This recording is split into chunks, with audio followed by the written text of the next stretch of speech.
Chapter 60 to 61. Make 9. A proper royal couple. When one thinks of Queen Guinevere, wife of King Arthur, the first thing that comes to mind is her utter devotion to her husband.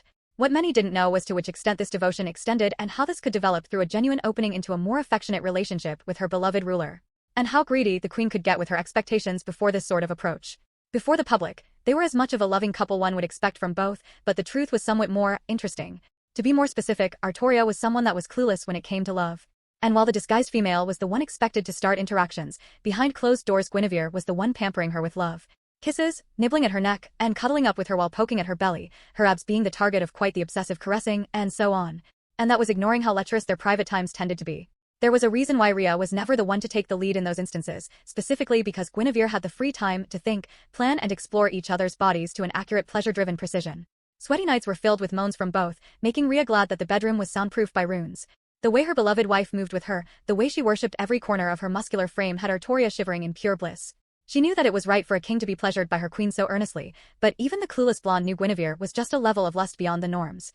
And she didn't mind it. What she did mind was when whispers were used to bring out some of her own lust out.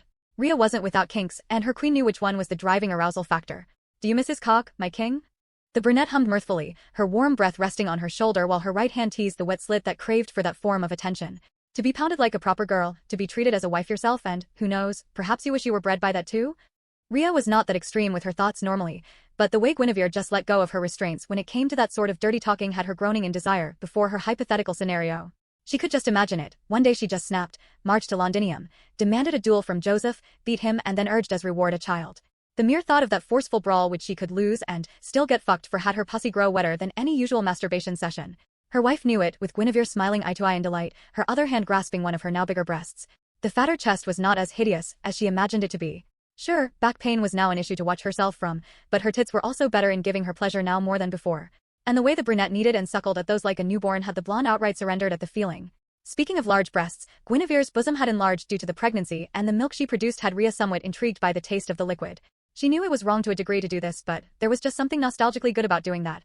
It felt sweet to her tongue, and it enabled some latent instinct to take over while Guinevere teased her into being a big baby, while her hands wandered all over her exposed body, teasing her to no end. Ever since she got bigger due to switching more frequently to other weapons such as Rhongomyniad and Clarent rather than allow Excalibur to permanently seal her growth, Guinevere's interactions had gotten bolder and somewhat rougher. Only because in the brunette's mind bigger means tougher, and that opened a room full of opportunities for them to test out due to her older body. She was taller than Guinevere and her arms reached a wider gap, thus turning cuddling into something she had to take charge of. And Guinevere asked more than once to be pampered back like she used to pamper Rhea before she was tinier and the brunette was less pregnant. At first Rhea was just overwhelmed and subdued about it, but after months of dealing with this behavior, she just grew to accept it. A queen satisfying her king, showing him love and being a good wife while also raising her confidence when it came to intimate interactions. Cuddling was what still got her giddy at times, but the overall set of rendezvous her wife planned was nothing short of interesting. To the point she looked forward to those rather than being too nervous to talk about those. Despite the initial unease and the tentative approach she took in handling those, Arturia was truly in love with her wife, and she was with her. Both were tight and affectionate, and the kingdom was actually enjoying that form of sight. With the new heir born and the Pendragon dynasty preserved, Rhea could now enjoy the peace of not having to handle pressure for new children. Rather, she could enjoy her plans for Camelot, helping the peasantry and local nobility alike, while also making sure she fully explored and understood the full meaning of being a king. Not just as the ideal one, but also the true one. Not a being that resembled a deity, but one that became one by sheer willpower and example. Still, her throbbing heart knew that someone was amiss in that beautiful upturn in her life, and that someone had just given her the chance to meet him back once more. When Joseph mentioned the war that was soon going to erupt for the liberation of Italia, she saw an opportunity to go through the many possibilities and scenarios playing in her mind. Joseph was still in her mind and Guinevere. Where the blonde's affection was more raw and intense, the brunette's take on the man was more of a young woman swooned by his overall being. It wasn't a precise element that conquered her lesser attraction compared to the bigger one she held for her husband, but rather a sense of kinship and affection that went beyond mere friendship. Despite the denser approach taken by the young woman, these two did share a lot of common elements that were highlighted many times during their private times. Guinevere was pouting a lot about it when she was reminded she couldn't leave the safe walls of Camelot, as she was the queen and still handling the little boy she was meant to nurture and groom into being the prince of that kingdom. She admitted she would have loved to be around Joseph again, but that she ultimately understood her king wanted to be the one that personally takes care of this sort of affair. And at hearing this sort of concession, Rhea's ears just reddened due to a blush. And the sight was enough to prompt a round of giggles from her queen, compelling for another display of affection that was theirs to know and, if possible, share with those they cared as closely as each other. Rhea wasn't outright sold on how unique this relationship was, and she could tell Merlin would be using this chance to create a mess out of it if he had been around to see this. Sadly, the magician was busy hiding from two very annoyed fairy monarchs that were trying to sort out some issues left behind by her father. Rhea granted them permission to go through that hunt as soon as she realized who had helped them get together and how this all happened. Annoyed, seeing this as similar to what happened with Morgan and the conception of Mordred, Rhea just wanted this mess cleaned up at once. And these two would do just fine to get that done on their own. And now, it was time to prepare some surprises for a very unaware Joseph. After all, he didn't know she had grown a bit more than just in height. Oh make end. When I finally arrived at destination for the rendezvous I was supposed to have with Rhea, I had a bit of a surprise. Let's just say that Merlin may have rubbed off some of his cheeky behavior onto the blonde to a degree, and that it was this main bit that urged the girl to set up the most ambitious surprise one could drop onto my lap. When my army arrived at destination, I discovered that Rhea had arrived a day earlier and had patiently waited for me. I thought she would have taken longer due to how distant her capital was to our meeting point, but I was told that her mobilization had been quicker than mine, giving her the chance to leave for the port town earlier than I did. As I tried to pry some info on her rumored chances, I found out that no one in her army could tell me much beyond the king wanted to speak just with me. I was confused as she would have made a better move by just meeting me personally in public. Still, nothing unusual in checking how she was doing with all those rumors surrounding a potential growth spurt. I was quite sure that Excalibur was meant to stop her growth or something, or maybe it was Avalon. I wasn't completely sure of it. Still, she did something so that she could grow up some more for the sake of height. I wasn't sure what I was going to find in her tent, but I was definitely caught off guard when I was finally entering the tent and giving a quick look at what had changed with Rhea. And I found out that it was more than just height. Way more than just that. I wasn't exactly aware of the full extent of her growth, so I was rightfully stumped when I realized how tall and older her frame was. That isn't to say that I was shocked into silence, but I had good reasons on why my mouth suddenly hung low when I saw her. Her armor was slightly bulkier, but not with the purpose of protecting her better. Rather to make her new curves fit better within her masculine body. Had I been unaware of her true gender, I would have been confused by the frame of the armor itself, but since I knew the truth it made sense. To a degree. And I could tell she was expecting me to make a review of it from the expression lingering on her face. She looked happy to see me, but also anxious to hear what I had to say about her new appearance. It was just the two of us in that tent, no guards around, so I merely walked up to her. Her cheeks burned red at the sudden closeness, and it sure felt somewhat cuter now that she was close to my height. I delivered a peck on her cheek, quite close to her lips. A thunderous shiver shook her a bit, her posture from guarded was stiffly tense. And I offered a smile. Iria. Her lips curved in a pretty smile, an awkward greeting leaving her lips as if she tripped on herself due to the intense affection and unease she had for this encounter. J. Joseph? I missed you. Differently than before, she actually grew at ease as I slowly pulled her in a hug. Missed you too, dear. Another shiver, and yet I could tell this one mellowed her some more at my interaction. How's Maya and little Gabriel? She is recovering just fine, I hummed with a happy tone. And little Gabriel is already a menace matching Mordred's little reign of terror. A nod came at that response, yet I saw an unusual light glowing from her eyes as she slowly pulled away from the hug. Quietly she left my proximity to check something on a chest nearby, and went on to retrieve what looked to be a sword. I frowned through this whole interaction, and allowed a single questioning look to flash back to her when she returned with the blade and offered it to me. This is for Mordred. That was a bit of a surprise, but I could see how time and goodwill had coaxed Rhea to be a bit more lenient on the little blonde. I couldn't blame her for being so slow and so stiff with those steps and, in fact, saw those more as good victories for a simpler relationship between her and Mordred. I wasn't asking her to forgive Morgan for that horrible deed. I wanted her to see Mordred as a fellow victim in all of this because the child didn't get a choice on how she was born. And I wanted her to see the girl as her daughter. That was her kid, someone that she had a chance to be part of her life and guide her in a way she would have wanted to be guided in her own childhood. I knew I couldn't rush it, but I really wanted them to reconcile about it. What is its name? Clarent, she replied, and I nodded in recognition. I understand isn't much but dash. It's perfect. The fellow king paused, then gave me a confused look. Is it? Obviously. Did I tell you already that Mordred wants to be a knight? A nod. She does. I suppose she will love it. And probably will send you a thank you letter too because of it. Her lips twitched, but her emotions were too mixed for me to know if it was a pleased smile flashing briefly or a tiny grimace at how awkward it is to go through that process. Now, what about your wife and future child? They are well, Rhea stuttered a bit, caught off guard by the new topic. Guinevere misses you and Maya too. I offered a smile. I hope she isn't doing anything concerning as a queen. I believe she has been my queen and more in these last few weeks, the blonde argued, her face burning red at her own innuendo. Still, I offered a surprised look and gave a congratulating pat on her back due to that. I could tell that the brunette was a keeper alright just by how she was taking it all and working through to make sure her own happiness was shared with her king. And those few others she was willing to share herself and the king with from the looks of it. I guess this has to do also with your little growth spurt. I guess so. I decided to dare my luck and... She looked down to her armor, her eyes flashing an indescribable succession of emotions which left me mixed between amused and concerned. I suppose it was a draw for me. I chuckled. That's one way to say it. At least now you don't have to lament being shorter than me. Her cheeks puffed at that, showing that, despite her more adult self, Rhea was still Rhea. I wasn't that short. A head pat was needed and she yielded before it. You kind of were, but it's expected for someone that had been going around with a small body. But now? You get some benefits like height and still getting treated like this by me. She hummed, her face softly landing on my chest. What about the rest? That was a very big question. Not because I didn't have a clear answer about it, but rather if I wanted to phrase it one way or another. I knew that it was a matter of balance at this point since we both knew some truth to it. She knew I had looked, she wanted for me to look, and yet she wanted to hear me being truthful about it. And I knew that being too blunt would have been plain crass on my part. Hence why I tiptoed the fine line between the blunt and the innuendo. You grew up nicely. And I can tell you were just a bit shy about it. A slow nod onto my chest ensued. Guinevere said she likes me this way. She thinks my body now matched my personality and soul. I wrapped an arm around her shoulders, causing her to go tense, but only because she wanted her body to firmly press onto mine. She didn't lie. You look better this way, not just by beauty. But also because you look like a proper adult like this, one that shouldn't be questioned due to experience, wisdom and care. A hum worked its way out of her throat, vibrating through her closed lips as she enjoyed the pleasant embrace some more. We stood like that for a while, with Rhea preening under the warmth I was providing her as we both really missed each other a lot. After we were done talking about private stuff, I saw fit to debrief Rhea about the situation in Europe since her understanding of it was quite limited and some of those details were based on the Pope's own narration of the matter. Felix hadn't lied about the situation back in Rome, but some of the details had been purposely expanded to favor a more villainous view of the Eastern Roman Empire and Odoacer.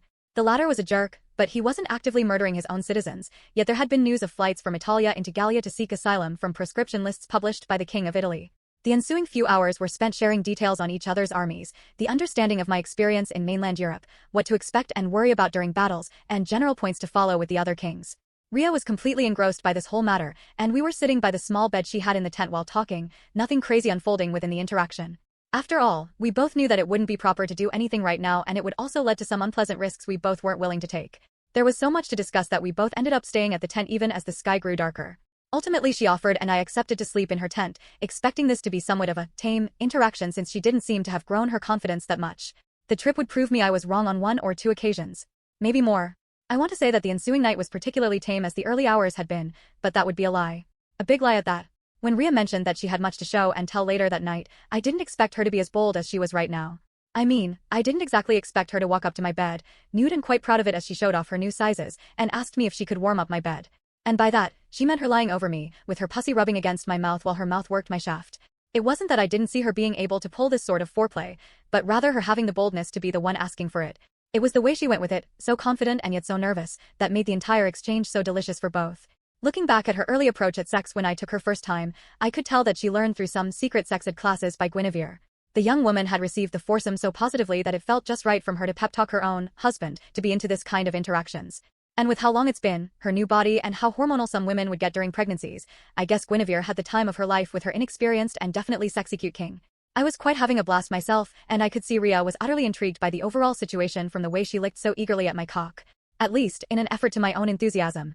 I just wanted to test out how much she learned with the brunette. And she did learn a lot from what I could see. The way she was so clean and so devoted with each action made the entire exchange quite intense, and soon she was gulping a big load down her throat while I earnestly lapped at her sweet orgasm as I got her to come slightly earlier than I did. It was a small achievement in a sea of those that had yet to be unlocked through that young night. I grasped at her breasts, noticing how she was easier to tease with that groping, how the same extended with her rear, how her pussy was squirting for attention, how she loved her own juices as I brought some with a finger right to her lips. Her tongue wrapping lovingly at the digits as my length hardened again at the sight. I expected things to keep tame for a while, but I guess I underestimated Rhea's libido to that extent as she was soon asking to go further by lining herself in a way her pussy was directly rubbing against my length. And when I say rubbing I mean she was drilling back and forth her slit across my length in a highly paced and intense humping. It wasn't sex, but it was way hotter than a normal teasing. And it became so clear what she wanted when her dirty talking came up. She wanted to be taken, claimed, defiled, and even bred to a last bit left me a bit panicking, and I spoke up about it. What she meant with bred? I could see it as mere dirty talk, but one thing was playing about the terms and another thing was going for it. After all, there is a point why she got no cream pie last time we did it. I am using some runes. I will not be impregnated for now. The promise meant a lot as she could just decide to turn the rune off whenever she wished and get herself pregnant while I was distracted. I would be more wary had it been any other girls, but I wanted to trust the blonde she wasn't planning to betray me like this. And, hopefully, this proved to be right as I pulled her down on the mattress, hovering over her as I prepared to fuck her for good. Joseph, she interrupted just as my cock entered her. Tea tonight. I'm your queen. And you are Dash. Your king. A happy smile adorned her face. Yes. My hands held hers and I fucked her as roughly as possible. It felt like a primal seal had snapped and I pounded her tight hole into a fitting sheath for my sword. Her wanton moans further confirmed her desire and need, with her arousal thrice as intense than before to match mine. We fucked for what felt centuries, but we came to stop just so we could enjoy a few hours of rest. It was just a night that preceded the rest of the trip. Rhea wasn't up to just accept a single session. She wanted more of me as much as I wanted more of her. And the fact our stamina was nothing short of divine gave our libido plenty of excuses to go hard on each other all the times. If it wasn't night, then some foreplay was allowed in the private. Ria was soon tending at my cock as much as I was worshipping her sweet pussy.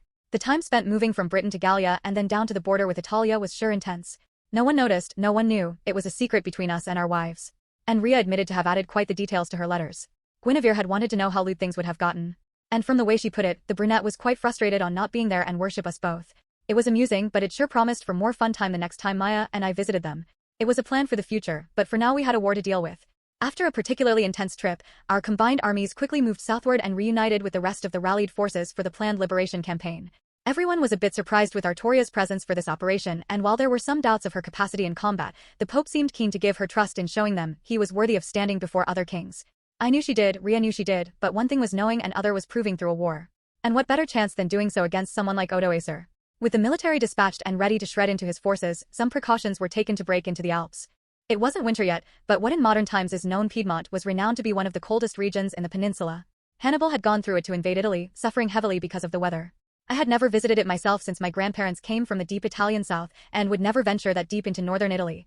The place was just unpleasant for someone that has been accustomed to the southern climate, and there had been enough regional issues with the north versus south debate for a whole century in the modern times that it just felt odd to be there and commit to that full offensive.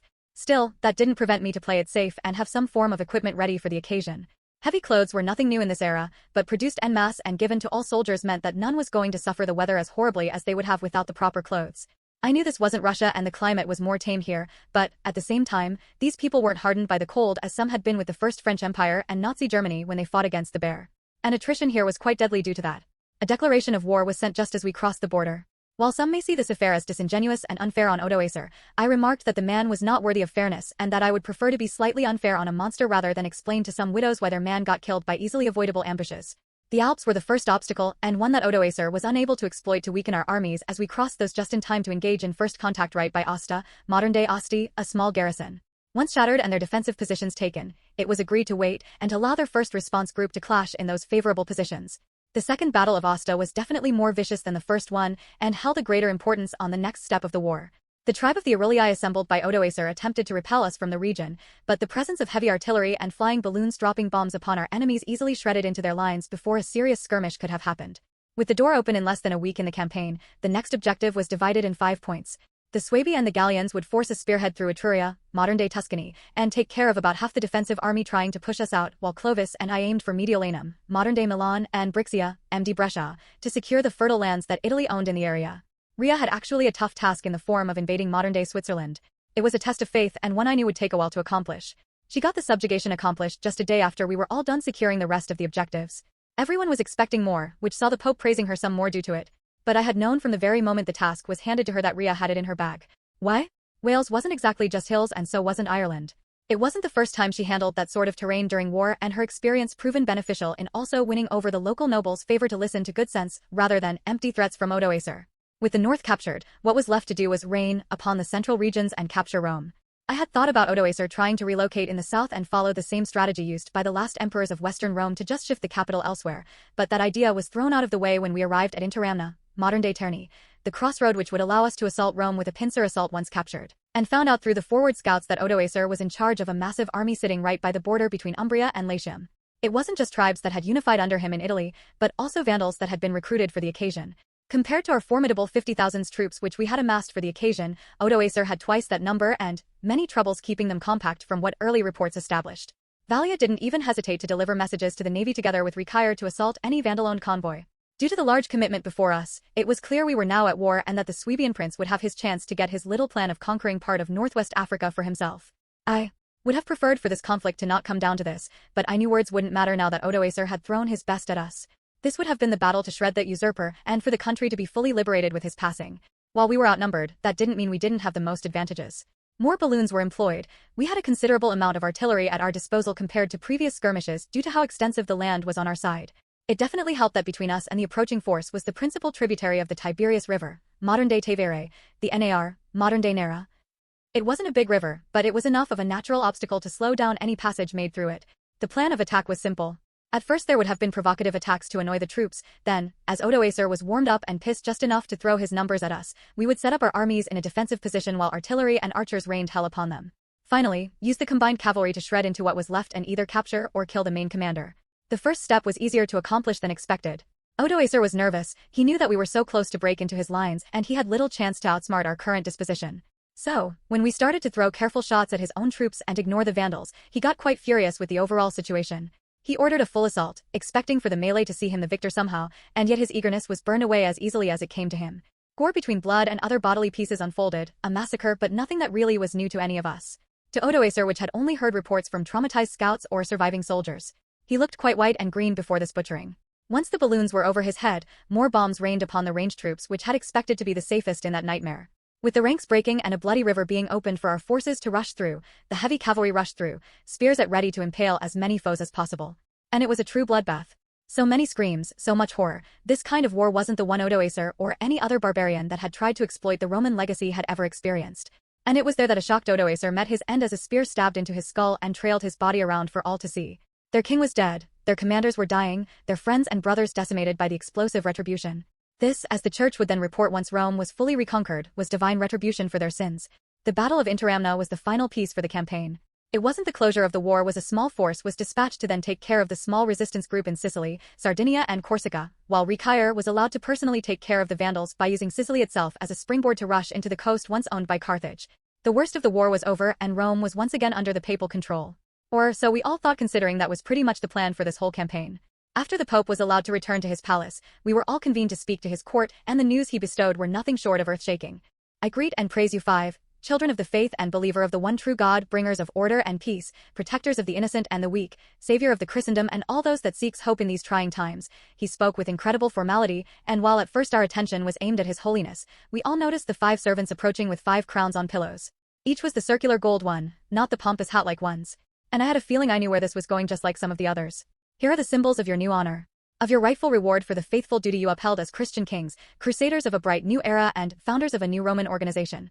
No more a mere empire broken and tainted, but one divided between the wisest and most honorable members of this religion. Here I summon you all as Roman kings and as Caesars of this new age. In layman's terms, the Pope was literally eating his temporary powers to allow us to create a new federation. There aren't enough words to describe the sheer indignation of some of Felix's former allies, to the point some even planned to remove him as a betrayer of the faith. Sadly, these threats were empty since we were there and we had the biggest armies around. Any attempt to turn the papacy into a tool of power to create kingdoms at the local nobility's whims was now removed from reach, and a new Rome was born from these dust. During the last few weeks of staying in the city, it was decided to establish a local administration augmented by troops we garrisoned through several important sections of the cities. Representatives would be dispatched to Rome to be our voice in Italia and debate on local matters. It would be risky to move all our courts there, so that felt as the smartest decision. Still, with Rome reformed, there was just a small issue that needed to be addressed. And that was the Byzantine Empire and how they were going to treat this new development which appeared quite close to their borders. Things just weren't getting that easier, but at least peace and order was back in half of Europe.